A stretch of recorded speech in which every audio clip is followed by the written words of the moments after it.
এই সুদখোর মোল্লা ইউনুস তিনি জনপ্রিয়তা হারিয়েছেন এবং তিনি যেভাবে ওখানকার মানুষের উপরে ট্যাক্স চাপিয়ে দিয়েছেন আর নিজের করে খাওয়ার জায়গা গ্রামীণ ব্যাংক থেকে ট্যাক্স তাকে ছাড় দিয়েছেন 29 সাল থেকে, সেখানকার মানুষজন বীতশ্রদ্ধ।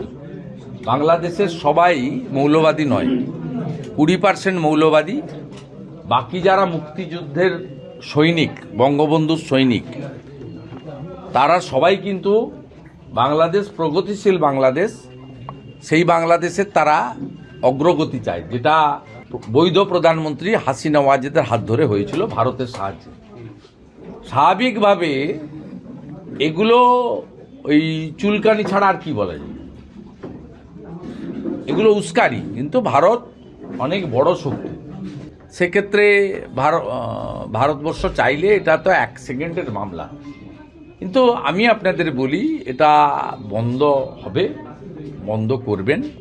আমেরিকার রাষ্ট্রপতি ভারতবর্ষের আমাদের গর্বের প্রধানমন্ত্রীকে দেখিয়ে বলেছেন যে বাংলাদেশটা নরেন্দ্র মোদীজি দেখে নেবেন।